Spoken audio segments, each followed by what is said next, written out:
Welcome to Healthier Together, Larimer County's public health podcast, where we come together for healthier lives, connected communities, and real conversations. From your local public health team, I'm your host, Tom. And I'm Joanna. Health equity is critical to our mission here at the Health Department. As we work to provide everyone in Larimer County the opportunity for a healthy life, identifying and addressing inequities is crucial. Today, we're joined by Devontay Tobe, our Health Equity Initiatives Coordinator, here to take a closer look at health equity and how it shows up in the work of the Health Department. Devontay, thank you so much for joining us. Yeah, thanks for having me. I appreciate it. To start, can you explain what health equity is? Yeah, sure. So one way I like to think about health equity is making sure everyone has a fair and just chance of a healthy life. Two things we really have to keep in mind as we're doing that, making sure we understand that what one individual may need at one point in time doesn't necessarily mean that that's what every individual in that community might need. So just making sure we give our resources and our services and making sure we all have an understanding that, yeah, this is what this individual might need at this point in time, and somebody else who might have a similar story or similar circumstances might need something differently later on down the road. And next, just being able to recognize the different barriers that keep people from being able to have those resources that are super important for people to have a healthy life. I think those are two key components of making sure we as public health practitioners are able to provide the services and make sure that everyone has that chance of having a healthy life that we're talking about. How does health equity show up in public health in particular versus, say, like healthcare, for example? Yeah, for sure. So I think for public health, health equity shows up in the ways that we offer our services. So making sure that our forms are plain language or are accessible, making sure that we offer plenty of times for people to come in and have chats with us. Just honestly, the way that we talk to individuals, I think that's kind of how we think about health equity and public health. I really feel like the relationship building aspect that we offer as a public health department is something that I think is exemplary. The quality of the services we're providing, how much we're able to provide those services are obviously super important. I also think that the way that we go about providing these services is just as critical. So just making sure we're able to understand where our community members and clients are coming from whenever they're entering our office or whenever we're entering a space with our community. I think that really signifies how we approach health equity and public health. How do health inequalities show up here in Larimer County? That's a great question and a big question. I think for us to really look at where health inequalities show up in Larimer County specifically, we have to look at our most marginalized individuals. And so when I say most marginalized individuals, I'm talking about individuals who are living in areas who may not have the necessary resources or services for them to be able to, be able to get the best out of their health. And so I'm talking about like our LGBTQIA plus community, our rural community, our low income community, people of color, people with disabilities. Those types of communities are where we have to look at how health inequalities show up in our community. And typically we can see that in individuals in those type of communities talk about how their mental health is negatively impacted from living in their communities just because the political and social climates that we're living in, that's a lot of stressors going on. Obviously it's hard to make a living and be able to provide for their families. And then it ends up impacting these communities in a lot of different ways. And we see that and how they interact with us, right? So sometimes they may not have that same trust that for us to be able to have like a quality relationship, a collaborative relationship, just because of a result of a lot of different historical things that have happened, whether that's from, policies, procedures, just a cultural aspect of how people are perceived. Yeah, I think those are some of the ways that we can see it. So looking at our most marginalized communities and understanding what their story is and how it ends up impacting their day to day. Social determinants of health is a term that we throw around a lot in public health. Can you kind of explain what that is for us and how it relates to health equity? Yeah, for sure. So I think of social determinants of health as the non-medical conditions. So non-medical conditions are like where we live, work, play, and age. So all of those aspects and how it ends up ultimately impacting our wellness. So one example I like to think about out in Commerce City, which is like a different region, there's a lot of industrial facilities out there. There's a lot of neighborhoods out there as well where these industrial facilities are. And so sometimes you can also see in research showing that a lot of these communities out there in Commerce City, they're having higher rates of asthma and cardiovascular disease as a result of the communities in which they're living. And so again, social determinants of health are like where you live, work, play, and age, and ultimately has an impact on your health. So, Devontae, I'm curious, can you tell us just a little bit more about what your role in the department is and what is a day in the life like?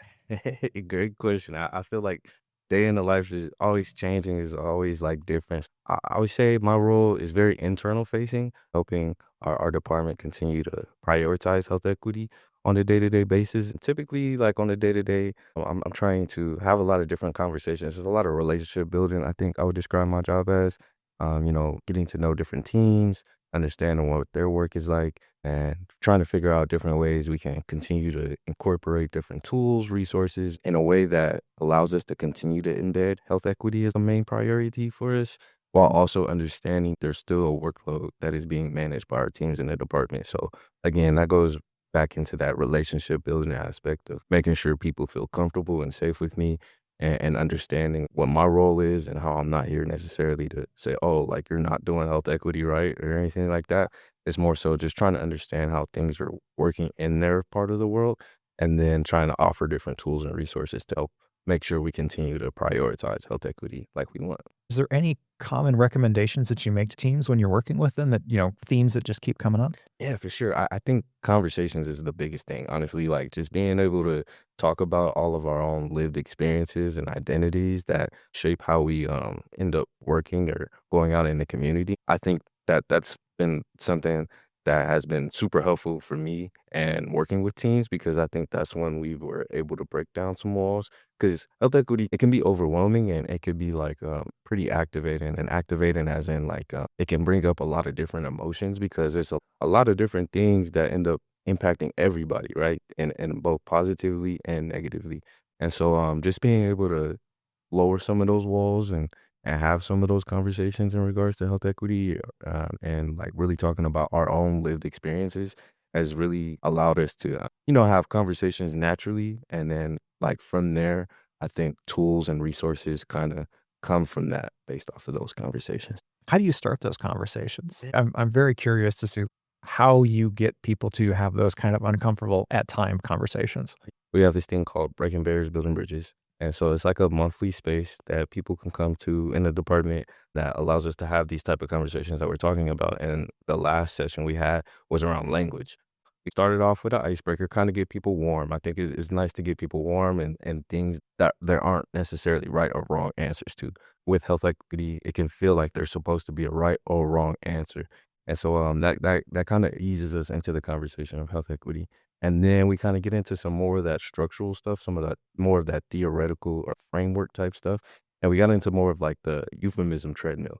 And so a euphemism treadmill is like essentially just this idea that language is constantly changing. It's just always supposed to be changing.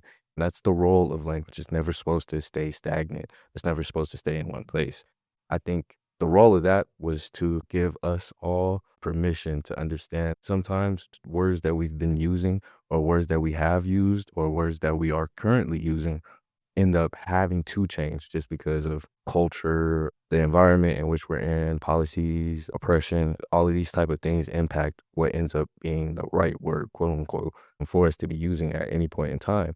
Now, I think that conversation, that's like kind of giving us permission. Okay, like this is part of the process. Health equity and health equity, like language is supposed to change. So sometimes words that we use to identify certain groups of people, those words change.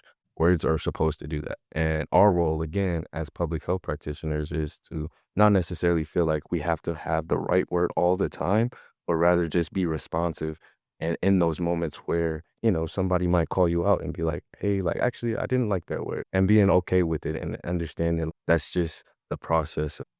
That's a good segue to my next question, which is you've been with the department since 2023. So almost 3 years here that you're coming up on. Mhm. Have you seen any changes within the department with, how you've approached health equity work or how, the department has changed that has influenced your work? Yeah, absolutely. I would say when I came in, honestly, it was like I don't have a public health background, so I came from like an education background. All of this was super new. I think that first year was foundational learning for all of us, like having this foundational understanding of, oh, this is what we mean by health equity, or this is what we mean by practicing it or making it actionable.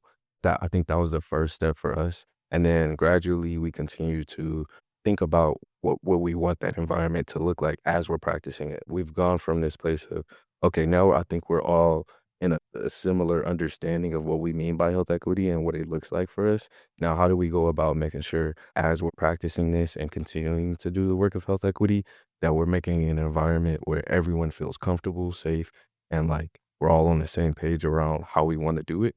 Having the same sort of understanding around health equity can be complicated. So being one of the health equity champions in the department, that's a Mm. big endeavor. How do you go about furthering health equity? I mean, as one person in a larger organization, I can imagine that would be like a daunting experience because we've got 100 and some odd employees. Honestly, that was one of my learning moments, was learning that I don't have to do it alone. I think that was the biggest thing for me and where I felt like I had my biggest growth. Although I am the health equity initiatives coordinator, everyone here in the department is doing the work in one way or another. How do we continue to share that ownership of the work and not feel like someone has to own it? I think relationship building has been the biggest thing for me this year, as far as like how I want to continue to grow in health equity, and building these relationships has been super important for approaching it, because it makes the work that much more sustainable. It can be overwhelming to try to approach health equity from like a standalone point of view.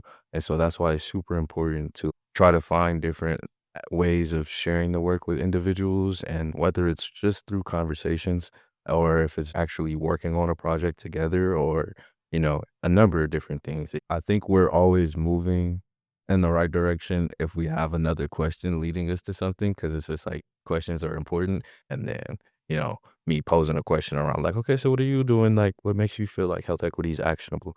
And so, yeah, that's kind of how the roadmap came about. And really, the roadmap, what it does is it breaks down health equity into 9 different focus areas. And focus areas are like the conditions for us to be able to practice health equity sustainably. Obviously, we find health equity important, but it's a broad topic. So if we don't know how exactly we're doing the work, it could feel like we're not doing the work at all. So having these 9 focus areas is like super important to just making sure we can see exactly how we're doing the work and where we're doing the work and recognize how we're doing the work. It allows us to refine the work in a lot of different ways, and just approach it in a way that feels like, oh yeah, we are actually doing the work. Because I think that's another key component for health equity, is knowing that you are doing the work and being able to celebrate those wins. Because again, like, it's a daunting experience. Obviously we've been trying to fight for health equity for a long time, and sometimes it's hard to feel like we're actually moving the needle in any sort of direction. And the goal is to continue to help us embed health equity into our everyday approach. Because when we are able to do that and we're able to see how it's impacting the work we're doing in our communities, then it just, I don't know, it provides a different energy. So it sounds like it's more the journey than the destination, where it's the questions leading to other questions. But you did mention that it's kind of important to celebrate those wins. Can you highlight some of those wins that you've noticed in the last almost 3 years here? I think some of the wins we've had so far are a lot of teams just being able to connect back to the work that they're doing, how it connects back to health equity, I think has been some of the bigger wins. I also think that, you know, as a result of like a lot of different conversations we have around health equity, the idea of cross collaboration has came up a lot. And so I think from there we've had more opportunities. We've been more intentional about being more collaborative across the department, which I think is a win in itself, is because now teams who may not have had the opportunity to connect are now connecting and are learning from each other and are creating those relationships and stuff like that. And so, yeah, I think those are some of the wins currently that I feel very happy with. I did want to ask about TIP, or trauma informed practices. That's something that we've also been working towards here in the department. And recently, our TIP team has joined our health equity team. Can you talk about how those things work together? I'm glad you asked, because I'm really happy about it, yo. Because like, honestly, having practices that sort of try to keep us from re-traumatizing folks and stuff like that is ultimately what trauma informed practices is about. And then of course, health equity is about making sure we give everyone what they say they need so everyone has that just chance of being healthy. And so, like, as you said, we kind of combined our tip team and our health equity team to one. We thought it was important for us to combine these two things because um, really having one without the other kind of limits the work in a way because obviously health equity is a result is it's kind of coming from a place of a lot of historical harm that has been done to a lot of groups of people. And so that has left like generational trauma on a lot of communities. As a result of that, we have a lot of relationships that we're trying to repair and stuff like that. And so trauma informed practices helps us see how important that is and like where the harm has taken place essentially. And then health equity kind of helps us think about how we can continue to, um, repair that relationship by making sure we're thinking about the needs that those individuals from those communities or just that individual in general might need. So yeah, we thought it was a good idea for us to bridge those two together because the work goes hand in hand in a lot of different ways. And I think it'll just make the work that much more impactful by making sure we understand that when an individual is in the room, trauma is in the room as well. And so like when that is happening, how can we make sure we're not re-traumatizing that individual and making sure their needs are being met one in the same space. Equity work can often feel pulled between opposing ideas or forces. I think one that comes up for me personally a lot is the need for individual responsibility versus holding larger systems accountable, or as you've alluded to in this conversation, the need for change and growth versus the need for safety. How in your work do you hold all that tension? It's honestly still a learning process for me. I think the first main step, I feel like that was super important for me in my work and understanding like how conflicting some ideas can be was just being able to call it out immediately. Just being able to be like, yeah, like a lot of times we're feeling like we're having to choose between having a safe environment or being in an environment where we can grow. A lot of times we don't want to be told that we're saying the wrong thing. That never feels good. And, at the same time, we don't want to continue to be saying the wrong thing either. And so sometimes we're put in these positions of like, oh, do I have to choose safety over growth? Or, oh, like my role as an individual isn't that big since, a lot of the major problems that we're facing are a result of systemic things. And so, a lot of the times you can get in that headspace when trying to do a lot of the health equity work. And when that happens and where you're in that sort of pressure of feeling like you're seeing these constant like two ideas conflicting, you end up feeling like you have to choose one or the other. So I think for me, it's been really trying to think about what does it look like to do both, like have both in the room together and understand like that's just we don't have to choose one or the other. I think just being able to acknowledge that they're both in the room and also understand like when we're acknowledging them, they're both important to the work in one way or another. How does all of this change or guide the work that the health department does? How does it show up in sort of the day-to-day pool inspections and Yeah. clinics appointments and all the work that the health department does? It's not really the work that we're doing, it's how are we doing the work is really important for us to be thinking about. And so I think those are what these tools and resources are for, is just to help us think about how we're doing the work and think about how we are showing up in a space and thinking about how like our lived experiences are helping us determine how we're talking to a specific client at a specific time. You know what I mean? And just kind of, being realistic and reflective and aware of like our position in the systems in which we're trying to play a role in is I think the role of all these tools and resources. It's really easy for conversations about health equity to grow and grow and grow, to start with something small and grow into, I'm going to reshape my neighborhood and I'm going to change food systems and whatever the case may be. Mhm. How do you determine the scope of your work and keep it grounded in what the health department is responsible for? Well, yeah, that's a wonderful question. I always say for me personally, what I try to do is really focus on the people in the department, trying to figure out what does this individual need for me, focusing on that relationship building aspect and being a resource to individuals and teams is how I feel like I help myself kind of stay grounded and within a scope that makes sense for me, and I'm not stretching myself too thin. What would you say are some other challenging parts of your work? Kind of going back to the conflicting sort of ideologies that come up within health equity, that's really a big one. I always say, just trying to balance the idea of like people have their work that they're already doing in the department, and then also what tools and resources am I offering, and like how do I make it connect back to the work that they're doing in a way that doesn't add more to their plate. So it's like always trying to balance this idea of like don't want to add more to individuals' plates. What would you say, though, that you enjoy most about your job? Oh, I always say like just having conversations with people, honestly, like that, and which is surprising to me because my first year, I was definitely not the type to feel comfortable having conversations around like lived experiences and identities. I'll own that. But like over the last year or so, last year and a half, I found myself in conversations with people who I wouldn't have expected myself having that type of conversation with.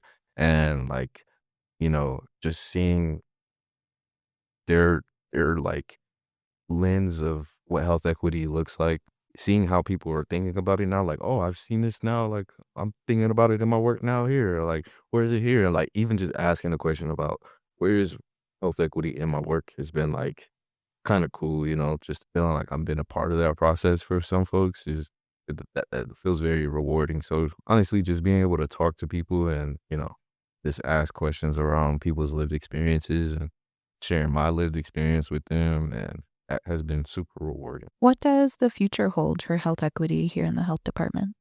Yeah, that's a great question. I feel like for us now, we have this cool shared understanding about what we mean by health equity and stuff like that. And now we want to continue to build on that infrastructure a little bit around just making sure the practices and the different ways we go about doing the work of health equity, like kind of stay consistent in a way that like makes sense for us. For me, honestly, would be great is like when somebody, if anybody in a department is walking down the street and somebody's like, "Oh, you work for the public health department. How do you like practice health equity?" Folks can feel pretty confident in being able to outline exactly how we do that. So just kind of making the practices more consistent. What are you most excited about or looking forward to in the next year of your work? Just kind of taking what we've done this year and applying it next year and trying to figure out how to make it even more embedded into the way we do stuff here. Are there ways that listeners can advocate for or act on health equity? Yeah, I think really just being able to have conversations with like some of your closest folks around different aspects of your identity or their lived experience is super beneficial. Like I mean, for me personally, like my journey with health equity really started with my partner, and like how, some of the stuff I was doing or like some of the music I was listening to or the ways that I was showing up in certain instances was like not good. Like not it was kind of like reperpetuating a lot of different things that I wouldn't want to be happening. And so, you know, it really starts with a conversation, honestly, about some stuff, and I think that's really important. I think about like I have a lot of cool conversations with my brother. I think that's where we've been able to grow the most is thinking about our lived experiences and how they differ and where he's at and how he thinks about stuff. And so yeah, I think being able to have those type of conversations with people and leaving those conversations in a way that everyone can feel good about where that conversation ended off is, I think, a great way to sort of make it clear that health equity isn't some sort of idea that, you know, only these groups of people are supposed to be getting the resources and no one else. Like, that's not what health equity is about. It's really about making sure everyone gets what they say they need. And, sometimes what people need is a good conversation with somebody. What somebody needs is, feeling like supported and appreciated for, who they are. And I think, yeah, it really starts with a conversation. So being able to talk to somebody about their lived experience will go a long way. Awesome. Devontae, thank you so much for joining us. Yeah, thanks for having me. It was really cool. Do you have a question about public health in Larimer County or a topic you'd like us to discuss? let us know. Email us at healthiertogether@larimer.org. Thanks for listening, Larimer County. Until next week, stay well, stay connected, and remember, we really are healthier together.